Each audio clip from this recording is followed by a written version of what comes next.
bem? Muito boa noite, boa tarde a todos, né, que estão aqui assistindo o podcast. Eu agradeço o IBDFAN pela oportunidade, mais uma vez, de podermos falar com os nossos professores, né, e também integrantes da nossa instituição. Aqui eu estou com o professor Luciano Figueiredo, advogado, ele é doutor pela PUC São Paulo, também membro do IBDFAN, da Advocacia da Bahia, né? Vem da Bahia, e também nosso professor da pós-graduação em Direito das Famílias e Sucessões, em parceria do IBDFAN com a Tríade Estudos Jurídicos.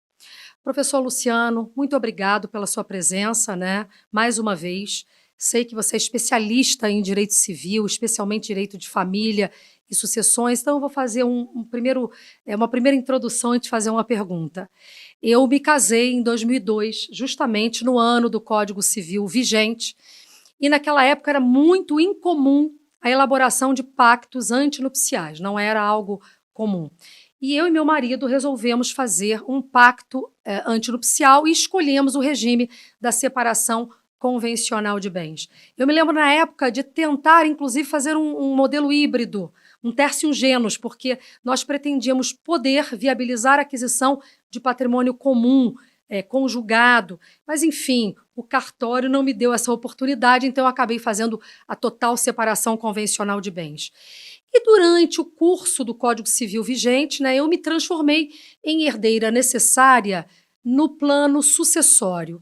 Portanto, se meu marido falecer, eu herdo os bens exclusivos dele.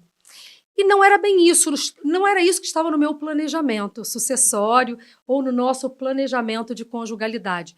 Eu te pergunto, você acha razoável que alguém casado no regime da separação convencional de fato tenha consequências diferentes daquelas desejadas ou estimadas no pacto antinupcial? Bela pergunta. Oi, tudo bem? Queria primeiro abraçar todos aqui, agradecer a oportunidade de estar aqui no IBDFAN, nessa casa do Direito das Famílias e das Sucessões, estar aqui na Tríade. É uma alegria enorme estar nesse projeto.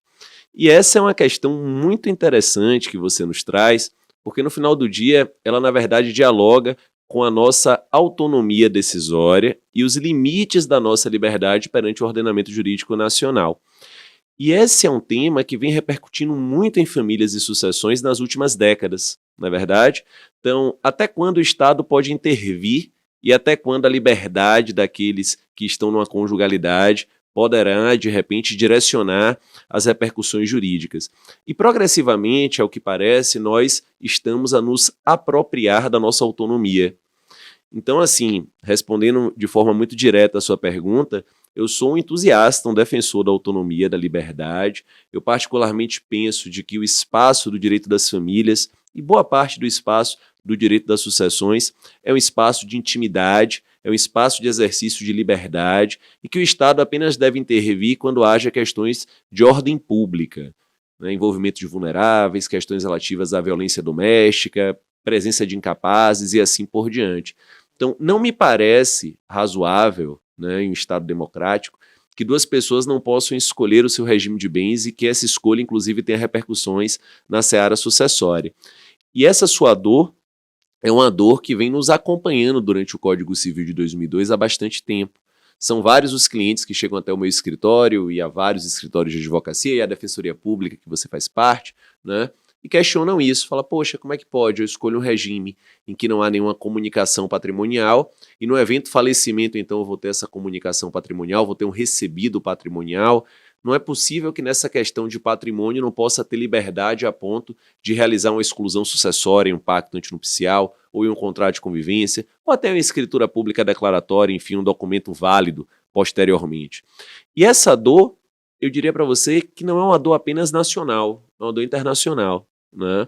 Há vários países no mundo que passaram por essa dor, só para citar um país irmão, Portugal, na é verdade, e lá, inclusive, eles atualizaram a legislação justamente para permitir aqueles que se casam no regime da separação de bens realizar no pacto antinupcial ou em documento posterior de forma pública essa exclusão sucessória. Então, eu não concordo, eu não vejo por que o Estado intervir na escolha da conjugalidade a ponto de praticamente impor um direito sucessório nessa ordem legitimária a pessoas que escolheram um regime de bens que, em tese, dedicam-se ali, né, devem ali, querem, desejam que não haja nenhum tipo de comunicação patrimonial.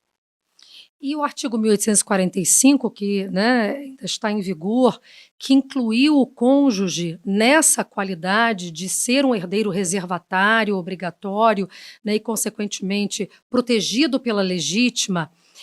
Minha pergunta a você, Luciano, na sua concepção, o tema 809 do Supremo Tribunal Federal, ao reconhecer uma igualdade jurídica de tratamento entre cônjuges e companheiros supértites, você entende que o companheiro também igualmente é um herdeiro obrigatório?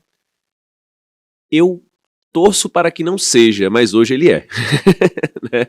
Então, assim, minha posição pessoal em relação ao assunto, que não é a posição majoritária hoje em relação ao tema. Minha posição pessoal em relação ao assunto é que quando a gente olha para o Código Civil e para a Constituição Federal, a gente vê a união estável e casamento como institutos diversos. Tá? Se eles fossem iguais, não teria por que ter batizados diversos, não teriam por que ter regras diversas, sejam regras familiaristas, sejam, na publicação do Código Civil, porque depois foi declarado inconstitucional, regra própria sucessória para a hipótese da sucessão do companheiro. O que aconteceu desde que o Código Civil ganhou vigor e foi, né, progressivamente sendo atacado, do seu ponto de vista jurisprudencial, em relação a este assunto? O que era diferente foi passando a ser cada vez mais igual. Então, a união estável ela foi sendo colocada cada vez mais de forma parametrizada ao casamento. De forma que a gente está igualando tanto união estável e casamento que daqui a uns dias não vai ter nem mais sentido termos os dois institutos, não é verdade? Porque se você parar para pensar, após o tema 809 do STF, que tem repercussão geral, que tem efeito vinculante, etc., a gente aplica à união estável as mesmas regras sucessórias do casamento. Então a gente já igualou a sucessão. A questão previdenciária não é de hoje, há muito já foi igualada. Alimentos, nem se diz. Regime de bens, também igual. Vênia conjugal, a gente entra naquela discussão de que não é necessário, o Código Civil fala em casamento, mas se houver publicidade, segundo o STJ, se houver má-fé, segundo o STJ, é necessária a vênia. Ou seja, na prática a gente pede que dê a vênia, porque a gente tem receio de deixar uma lacuna de anulação futura, né, daquele negócio jurídico lá na frente. Então, acaba que a coisa está igualada a tal ponto que está ficando sem sentido termos esses dois institutos. Então, assim, me parece que na gênese, no pensamento, a gente deveria ter dois institutos diferentes. A união estável e o casamento. E as pessoas deveriam, dentro do seu espectro de liberdade ali, da sua liberdade, da sua autonomia, fazer eleição, se querem viver um casamento, se querem viver uma união estável. Quando a gente iguala e eleva, inclusive, o companheiro, por analogia, à condição de herdeiro legítimo necessário, acaba que no final do dia hoje, a união estável vira praticamente um casamento. Estão igualados. E aí vem um ponto que mais me preocupa. A união estável ela é vista no Brasil, ainda majoritariamente hoje, apesar de eu pessoalmente também não concordar, como um ato-fato jurídico. O que é isso? Acaso presentes os requisitos para a união estável, o Poder Judiciário vai entender que você vive uma união estável. Ainda que você tenha feito um contrato de namoro, por exemplo, dizendo que é uma relação de mero namoro, ainda que o casal nunca tenha feito nenhum tipo de declaração formal de que vive uma união estável, etc. A partir do momento que o judiciário entende que você é uma união estável, em um ordenamento jurídico que cada vez mais parametriza ali a união estável ao casamento, no final do dia você está dando àquele casal as consequências de um casamento. Você tem um casamento cogente.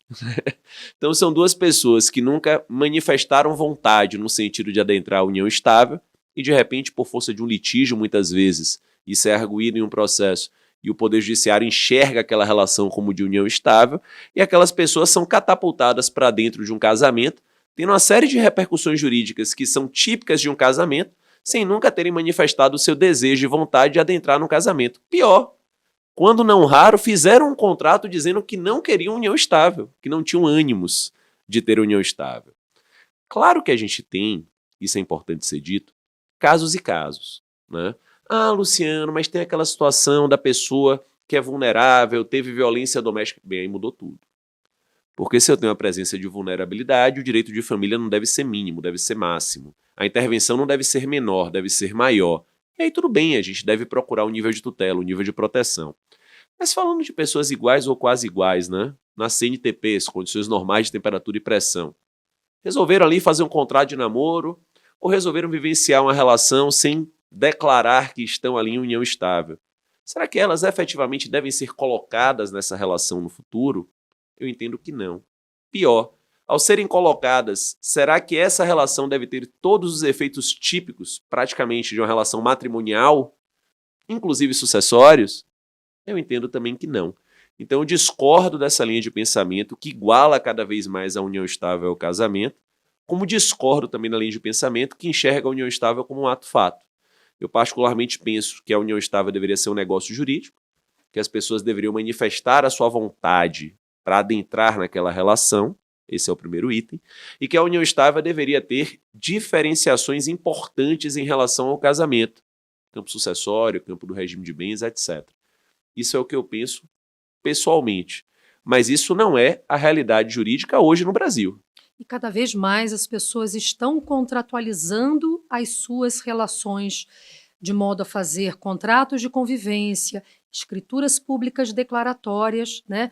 E eu sou muito procurada na Defensoria Pública, no Núcleo de Primeiro Atendimento, inclusive para reconhecimento de uniões estáveis pós-mortem, que ainda tem essa questão, né? O reconhecimento após a morte de um desses conviventes, né? Eu acho que a grande distinção, ao meu ver, entre casamento e união estável é buscar uma maior segurança jurídica que o casamento traz, né, em razão da toda a sua forma como é constituída, né?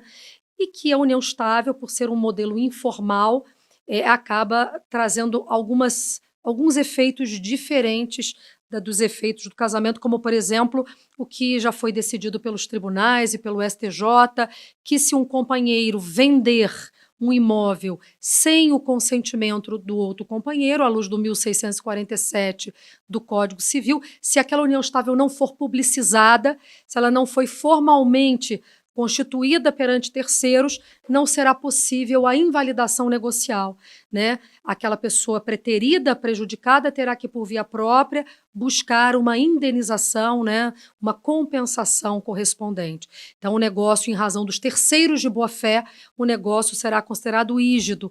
Então, a segurança jurídica, que tem o seu desdobramento, a faceta subjetiva da proteção legítima à confiança, eu acho que o casamento garante mais, né? E aí você falou uma coisa muito interessante sobre a intervenção do Estado na família. O professor Anderson Schreiber diz: o Estado não é inimigo das partes, né?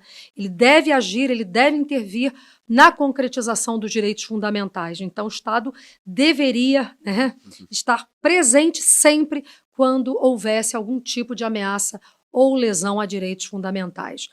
É uma outra questão que eu lhe pergunto. A gente sabe que agora, em dezembro do ano passado, né, a Comissão de Juristas, através do professor Flávio Tartucci, professora Rosa Neri, tem uma série de subcomissões, muitos membros aqui do IBDFAN, juristas renomados, né, que fazem parte dessa alteração do Código Civil, pensam em modificar o 1845 e retirar o cônjuge dessa condição. E alguns estão chamando de mini-cônjuge. Ele deixa de ser um supercônjuge para voltar à realidade do Código Civil oitocentista, numa posição terciária, em terceiro lugar, fica ali, descendentes, ascendentes e cônjuge. O que você acha disso, Luciano? Essa é uma discussão interessantíssima, né? Interessantíssima.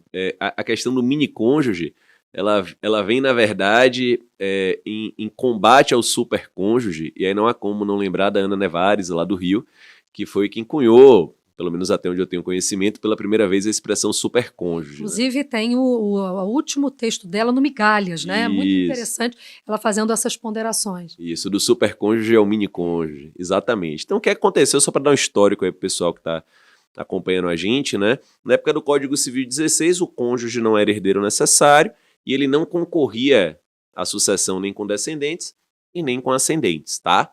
E havia uma crítica social e jurídica em relação a isso, pela noção de que talvez a pessoa que a gente mais conviva durante a nossa existência seja o cônjuge. Isso é um fato, né? Pessoa que a gente dorme todo dia, compartilha as angústias, acompanha de forma mais próxima e íntima ali os momentos de doença, etc. Poxa, será que essa pessoa não deveria ter um posicionamento sucessório melhor? E aí, quando veio o Código Civil de 2002, com todo o amadurecimento dessa questão, o cônjuge, que era praticamente alijado ali da questão sucessória, claro, tinha preservado a sua meação decorrente do regime de bens, mas estava meio que no escanteio na sucessão, ele entra na sucessão, mas para alguns entrou demais, né? Porque ele passou a entrar concorrendo com descendentes a depender do regime de bens.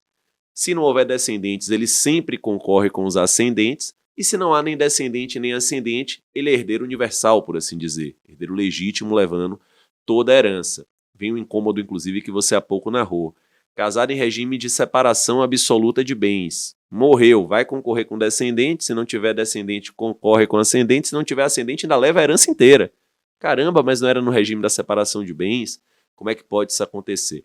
E começou até a crítica, né, dessa figura do supercônjuge. Ana, inclusive, era uma das doutrinadoras que criticava bastante. Vários outros doutrinadores criticavam essa posição do cônjuge. Muita gente de repercussão social querendo fazer exclusão sucessória, como a gente narrava há pouco, etc. Quando veio o movimento do anteprojeto, começou-se a discussão do que fazer.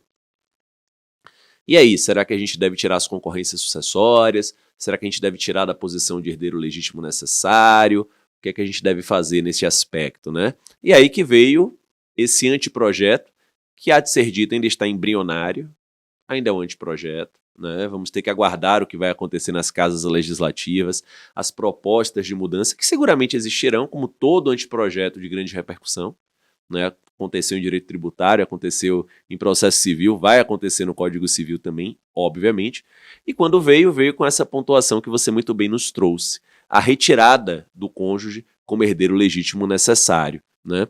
No final do dia, há hipóteses em que ele concorrerá com descendentes, há hipóteses em que ele concorrerá com ascendentes, mas ele não é herdeiro legítimo necessário. Ou seja, se não tem nem descendente nem ascendente, eu posso pegar 100% do meu patrimônio em tese e testar, destinar para outra pessoa, coisa que eu não poderia fazer hoje se eu tivesse cônjuge ou companheiro, e em tese, passando a redação que virá, eu poderei fazê-lo.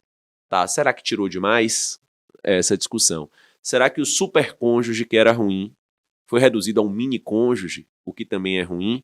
Eu costumo dizer que essa é uma discussão mais de ideologia política do que de juridiquês, propriamente dito, né? Guardando a devivíssima proporção, é a mesma discussão sobre a idade da maioridade civil. Deve ser 18, 16, 14, 15, 21. A gente vai entrar na discussão que tem um quê de sociologia, estudos, etc., mas é um pouco de opinião pessoal em relação a este assunto. Eu, particularmente, não gosto muito dos sistemas da concorrência sucessória. Por que eu não gosto? Porque olhando para a redação do Código Civil hoje em vigor e olhando para a evolução da jurisprudência, eu vejo que a concorrência sucessória deu mais dor de cabeça do que solução. Olha quanto tempo demorou para pacificar os temas. Eu me lembro quando publicou o Código Civil, como é um parcial, é só sobre bem particular que concorre. Redação muito A redação complexa, era horrorosa, né? Não tinha lá a previsão do que fazer na participação final nos aquestos. Aí veio a questão da separação absoluta, que você bem pontuou. O STJ chegou em determinado momento, ali em 2009, decidir contra a legem, dizendo que não concorreria, uma interpretação sistemática, etc. Me parece que a concorrência sucessória trouxe mais dores de cabeça do que soluções. Então, buscando um sistema mais operacional, eu seria partidário da ideia de mantê-lo como herdeiro legítimo necessário e retirar as concorrências sucessórias. Luciano, isso quer dizer que o anteprojeto que está aí é ruim? Não, é maravilhoso. Não é ruim. Porque, como eu disse há pouco, essa não é uma discussão sobre técnica jurídica propriamente dita. Essa é uma discussão do que a sociedade entende como aplicável ou não. Se você conversar com A ou B ou C, vai ter gente que vai lhe dizer, não, acho que o cônjuge deveria ser o primeiro herdeiro da lista. Até mais do que o descendente. O descendente, quando fica maior, sai de casa, segue a vida, às vezes nem liga para o pai, o cônjuge está lá, para a mãe, está lá do lado, etc. Vai ter gente que vai lhe dizer, não, eu acho que o cônjuge já recebe uma grande fatia de meação, a depender do regime de bens, ainda vai entrar na herança. Acaba que isso é um pouco de política legislativa. Isso me lembrou uma assistida aqui numa polêmica de divisão patrimonial, sucessória. Ela disse assim, doutora, o ideal é não deixar nada para ninguém, porque olha a dor de cabeça aqui entre meus familiares, meus irmãos. Hoje essa herança acirrou e gerou uma série de gatilhos. O conflito a gente não consegue resolver, não consegue dialogar. E aí me veio uma outra questão importante. Quando a gente é herdeiro, né, a gente se acomoda, né? E lá na defensoria é muito comum, as pessoas acham que herdeiro é profissão mesmo, né? Mas o meu pai está namorando uma pessoa muito mais nova, eu posso interditá-lo, entre aspas, interditá-lo. Afinal de contas, a minha herança, como se a herança, né, um direito eventual, um direito que ainda não, né, não se concretizou. Então, essas discussões são muito interessantes. Tem alguns países do mundo que estão discutindo o percentual da legítima. Não me parece que isso foi objeto da entrega ao Senado Federal, reduzir de 50% para 30%.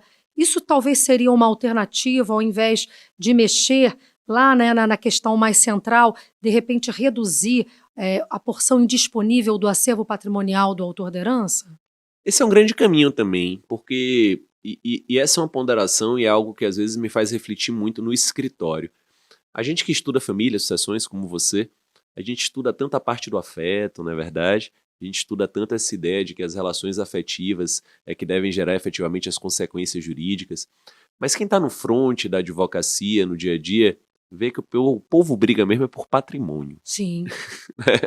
Então, quando você vai para esses inventários que deveriam acabar, segundo o Código de Processo Civil, em 12 meses, e eu peguei um inventário recentemente que eu assumi, que começou em 1988 e está no primeiro grau ainda, lá na Justiça Estadual Baiana, né? Um cliente nos procurou e nos contratou lá no escritório, e você vai verificar o que é que está acontecendo dentro do inventário, é briga de patrimônio. Sim.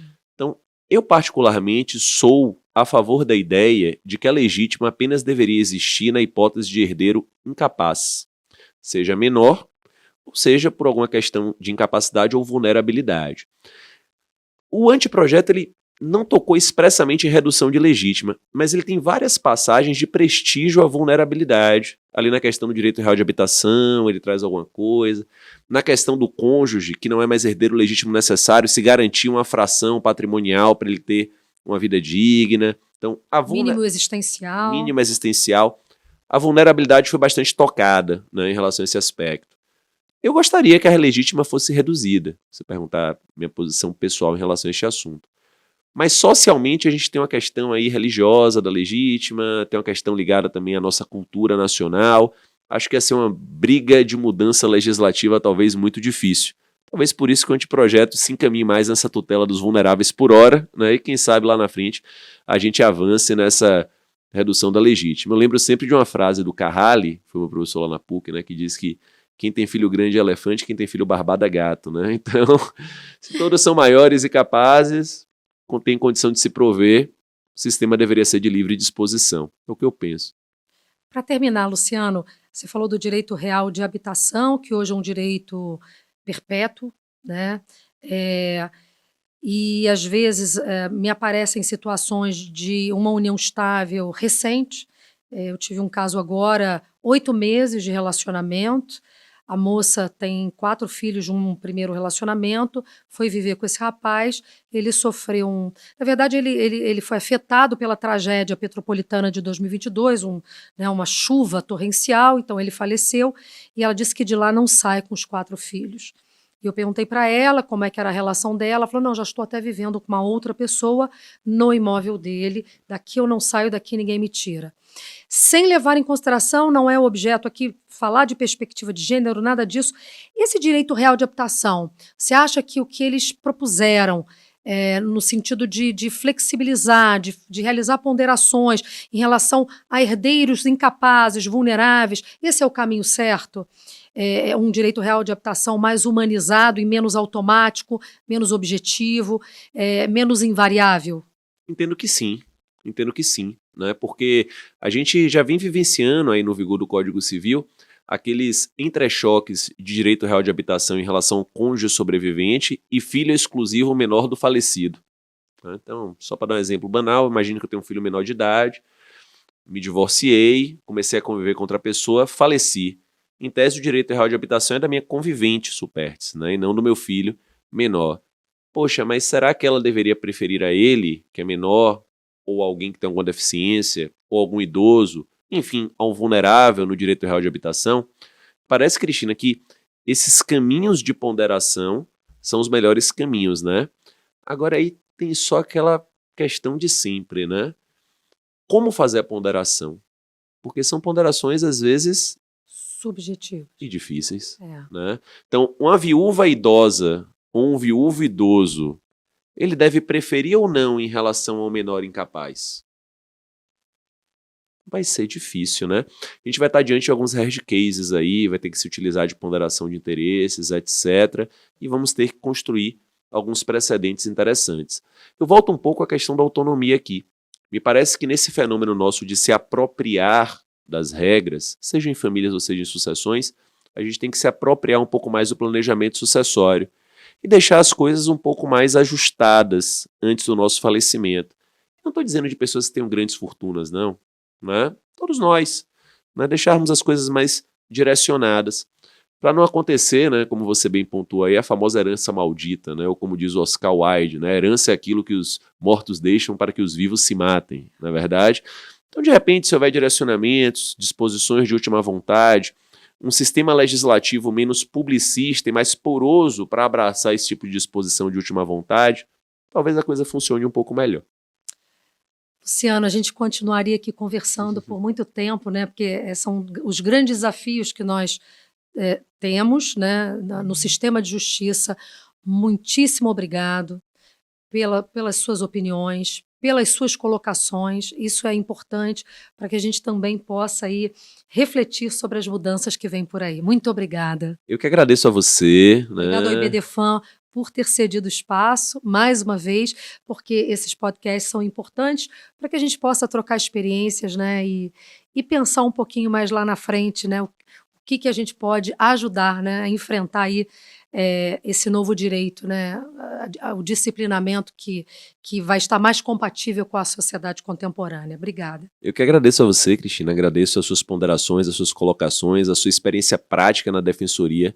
É sempre muito gratificante ouvir isso, né? Eu dou cursos às vezes na defensoria. Eu costumo dizer que a defensoria é a primeira porta da democracia, né? Uma pessoa que chega ali às vezes não tem nem certidão de nascimento, né? Vocês recebem pessoas lá em situações de pobreza extrema, de, enfim, exclusão social e dão um atendimento tão bacana e tem uma vivência amplíssima, né? Porque, assim, muita coisa que vem do direito civil vem de lá. Essa tutela de vulnerável aí na questão do direito real de habitação vai vir de lá, como o direito de laje veio de lá, né? Lá na Bahia a gente chama de puxadinho, né? O pessoal faz o puxadinho e tem muita coisa boa porque o direito civil tá aí para servir a maioria, tá aí para servir essas pessoas de baixa renda, né? Não é o direito civil da Faria Lima, não. Tem que ser o direito civil da classe C, da classe D. Para todos. Para todos, democrático. Agradeço ao IBDFAN pela oportunidade, a Maria aí que nos ajudou hoje. Obrigado, sempre um prazer estar aqui, uma honra. Até a próxima, obrigada. Tchau, tchau.